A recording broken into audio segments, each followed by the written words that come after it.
अस्सलामुअलैकुम दोस्तों, welcome to my YouTube channel. उम्मीद है आप सब खैरियत से होंगे। दोस्तों, आज की शॉर्ट वीडियो में हम डिस्कस करेंगे किस तरह ख़वातीन अपनी इनकम टैक्स रिटर्न खुद से फ़ाइल कर सकती हैं। आप बैंकर हैं या आप किसी फार्मास्यूटिकल कंपनी में जॉब कर रही हैं, इंशाल्लाह इस वीडियो की मदद से आप खुद से अपनी इनकम टैक्स रिटर्न फ़ाइल कर सकेंगी। वीडियो का आगाज़ करते हैं। सबसे पहले आपको गूगल पर लिखना है FBR आईआरएस। फर्स्ट रिज़ल्ट आपको शो होगा आईआरएस 2.0 का। इसे ओपन करें। रजिस्ट्रेशन नंबर के टैब में आपको अपना CNIC नंबर लिखना है, पासवर्ड लिखें। अगर आपने रजिस्ट्रेशन नहीं की है तो मैंने सेपरेट वीडियो बनाई है कि आप किस तरह अपनी रजिस्ट्रेशन करेंगी, मैं उसका लिंक डिस्क्रिप्शन में दे दूँगा। लॉगिन करें यहाँ से। ये आपका आईआरएस डैशबोर्ड है। आपको आना है यहाँ पर सैलरी रिटर्न, इसे क्लिक करें। यहाँ पर आपको टैक्स पीरियड सिलेक्ट करना होगा। टैक्स पीरियड का मतलब है कि आप कौन से टैक्स ईयर की इनकम टैक्स रिटर्न फाइल कर रही हैं। हम इनकम टैक्स रिटर्न फाइल करेंगे 2023 की, तो मैं ये टैक्स पीरियड लिखूँगा। अगर आप किसी और टैक्स ईयर की रिटर्न फाइल कर रही हैं, 22 की है, 21 की है, तो आप वो टैक्स पीरियड यहाँ पर लिखेंगी। इसको सिलेक्ट करें, यहाँ से कंटिन्यू करें। आप कंटिन्यू करेंगे तो इनकम टैक्स रिटर्न का फॉर्म आपके सामने ओपन हो जाएगा। बट हम इसको यहाँ से ओपन नहीं कर सकते क्योंकि हमें नोटिस रिसीव हुआ है और हमें उसके कंप्लायंस में इनकम टैक्स रिटर्न का फॉर्म ओपन करना होगा। मैं आपको वो तरीका भी सिखा देता हूँ। इनबॉक्स पे क्लिक करें, आप थोड़ा सा इसको स्क्रॉल करें। आपको यहाँ पे ये एरो का बटन विजिबल होगा, इस पर क्लिक करना है आपको। ये फर्स्ट जो आपको विजिबल होगा ये option, return of income filed on notice for a complete year, इसको सिलेक्ट करें यहाँ से। ये इनकम टैक्स रिटर्न का फॉर्म ओपन हो चुका है। यहाँ पर आपको विजिबल होगा पे वेजेस और अदर रिम्यूनरेशन, ठीक है। यहाँ पर आपको पूरे साल की ग्रॉस इनकम लिखनी है और पूरे साल की ग्रॉस इनकम आप अपने टैक्स सर्टिफिकेट से भी देख सकती हैं। मैं आपको उसका सैंपल दिखा देता हूँ। ये टैक्स सर्टिफिकेट है पूरे साल में जो आपकी कंपनी ने आपको सैलरी दी, जो टैक्स डिडक्शन आपकी सैलरी से हुई, तमाम डिटेल्स इसमें मौजूद होंगी। यहाँ पर आपको विजिबल होगा certified that the sum of rupees, ये टैक्स की अमाउंट है। पूरे साल में आपकी कंपनी ने आपकी सैलरी से जो टैक्स डिडक्शन की वो यहाँ मेंशन होगी। ये नाम है, ये एड्रेस है, ये CNIC नंबर है और यहाँ पर आपको विजिबल होगा टैक्स पीरियड। आपको ये ध्यान में देखना है, आपको इस पे कंसंट्रेट करना है। टैक्स पीरियड सेम ईयर का होना चाहिए। जिस ईयर की आप इनकम टैक्स रिटर्न फाइल कर रही हैं उसी ईयर का आपको टैक्स सर्टिफिकेट भी चाहिए होगा, ठीक है। और ये पूरे साल की आपकी ग्रॉस इनकम होगी ऑन द वैल्यू और अमाउंट ऑफ रुपीज़। ये पूरे साल की ग्रॉस इनकम है और ये पूरे साल की टैक्स डिडक्शन है।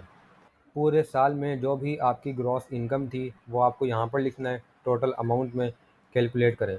जब भी कोई अमाउंट आप इस फॉर्म में लिखेंगे तो आपको फ़ौरन कैलकुलेट भी करना होगा।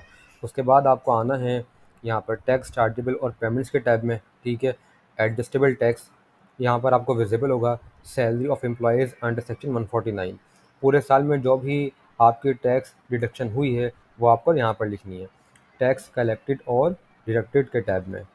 पूरे साल की टैक्स डिडक्शन यहाँ पे मेंशन करें, कैलकुलेट करें। अगर पहले से कोई अमाउंट यहाँ पर है तो उसको आप डिलीट कर सकते हैं। ये मेरा ख्याल है कोई नेटफ्लिक्स वगैरह की अमाउंट होती है जो हम पे करते हैं, उस पर भी टैक्स आ रहा होता है, तो उसको आप चाहें तो क्लेम कर दें। मैं इसको डिलीट कर देता हूँ। अब आपको आना है कंप्यूटेशंस के टैब में। यहाँ पर आपको विजिबल होगा admitted income tax. Admitted income tax का मतलब होता है ये टैक्स आपको एडिशनल पे करना है, और रिफंडेबल इनकम टैक्स का मतलब होता है कि आपने टैक्स एक्स्ट्रा पे कर दिया, आप गवर्नमेंट से ये टैक्स डिमांड कर सकते हैं, क्लेम कर सकते हैं। इनके केस में एडमिटेड इनकम टैक्स भी ज़ीरो है और रिफंडेबल इनकम टैक्स भी ज़ीरो है। ना इनको कुछ पे करना है, ना इनको कुछ रिफ़ंड लेना है, ठीक है।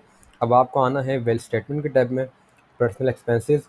आप यहाँ पर अपने पर्सनल एक्सपेंसेस मेंशन कर दें। मैं एक ग्रॉस अमाउंट यहाँ पर लिख देता हूँ, कैलकुलेट करें। अब आपको आना है पर्सनल एसेट्स और लायबिलिटीज़ के टैब में। यहाँ पर आपको अपने तमाम एसेट्स डिक्लेयर करने होंगे। मैं बिल्कुल कंसाइज़ रख रहा हूँ। ख़वातीन के अक्सर कोई एसेट्स नहीं होते, कोई गाड़ी वगैरह कोई एक हो तो हो, ठीक है। तो मैं कंसाइज़ रखता हूँ। यहाँ पर आपको विजिबल होगा इन्वेस्टमेंट का टैब। इन्वेस्टमेंट के टैब में आपको अपना बैंक अकाउंट डिक्लेयर करना है या आपके नाम पे कोई बॉन्ड है वो डिक्लेयर करना है, ठीक है। यहाँ पे लिखा हुआ भी है एन्युटी, बॉन्ड, सर्टिफिकेट, ये सब कुछ यहाँ मेंशन होगा। आपको प्लस पे क्लिक करना है। आपका बैंक अकाउंट नंबर आपको यहाँ पर लिखना है। फॉर एग्ज़ाम्पल कॉन्टेंट्स में आप डिटेल्स लिख दें, कौन सा बैंक है, ठीक है, ओके करें। 30 जून 2023 को जो आपका एंडिंग बैलेंस होगा वो आप यहाँ पर लिखेंगे, फॉर एग्जांपल 50,000 रुपीज़। अगर आपका एक और अकाउंट है, सिंपली आप यहाँ पर प्लस पे क्लिक करें, बैंक अकाउंट नंबर लिखें, कॉन्टेंट्स लिखें और 30 जून का बैलेंस डिक्लेयर कर दें।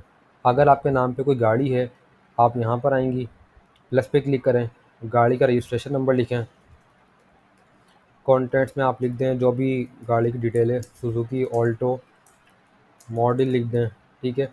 यहाँ पे गाड़ी का नंबर आएगा ऊपर, आपने जिस अमाउंट में ये परचेज़ की थी, परचेजिंग वैल्यू आपको लिखनी होगी, ठीक है। लेट सपोज आपने परचेज़ की 5 लाख की, आज उसकी वैल्यू 15 लाख है, तो आप 5 लाख ही डिक्लेयर करेंगी। आपको यहाँ पर परचेजिंग वैल्यू डिक्लेयर करनी होगी। प्रीशियस पोजीशन, अगर आपके पास कोई ज्वेलरी है तो वो आप यहाँ पर डिक्लेयर कर सकती हैं, ठीक है। सेम केस, जिस अमाउंट में आपने परचेज़ की होगी वो अमाउंट आप यहाँ पर डिक्लेयर करेंगी। अप्रॉक्सीमेटली जो कैश आपके पास होगा 30 जून को, 1 लाख, 2 लाख, 5 लाख, उसकी अमाउंट आप यहाँ पर डिक्लेयर कर दें। पर्सनल आइटम में मोबाइल, लैपटॉप सब कुछ कवर्ड हो जाता है। अगर आप कुछ अमाउंट यहाँ पर लिखना चाहती हैं पर्सनल आइटम के टैब में, तो यहाँ पर डिक्लेयर कर दें, ठीक है। इसको कैलकुलेट कर दें। ये टोटल एसेट्स आपके नाम पर आ गए। नेट एसेट्स यानी 15,50,000 इनके नाम पर हैं। इस टैब में आपको यहाँ पर विजिबल होगा income declared as per return for the year subject to normal tax, ठीक है। यहाँ पर आपको वो अमाउंट लिखनी है जो आपने पूरे साल की ग्रॉस इनकम सैलरी के टैब में लिखी थी। आपको यहाँ पर आना है, इसे कॉपी करें और यहाँ पर ला के पेस्ट कर दें, ठीक है। कैलकुलेट करें, पूरे साल में जो आपने टैक्स पे किया है वो आपको यहाँ पर डिक्लेयर करना होगा। एडजस्टमेंट्स इन आउटफ्लोज, प्लस पे क्लिक करें। एक बात आपको याद रखनी है, अनरिकनसाइल्ड अमाउंट, जब तक ये अमाउंट ज़ीरो नहीं होगी आप अपनी रिटर्न को फाइल नहीं कर सकते। इस अमाउंट का ज़ीरो होना ज़रूरी है। अगर इन केस कोई अमाउंट यहाँ पर है, प्लस में हो या माइनस में हो, तो आप उसको कैश से एडजस्ट कर सकती हैं। ये अमाउंट ज़ीरो होगी तब आप अपनी इनकम टैक्स रिटर्न को फाइल कर सकती हैं, अदरवाइज़ नहीं कर सकती। अब आपको आना है वेरिफिकेशन के टैब में। जो भी आपका 4 डिजिट का पिन है वो आपको यहाँ पर लिखना है। वेरीफाई करें, कैलकुलेट करें, सेव करें। अच्छी तरह चेक करना है कोई मिस्टेक तो नहीं है। ये अमाउंट ज़ीरो होनी चाहिए और आप इसको यहाँ से सबमिट कर दें।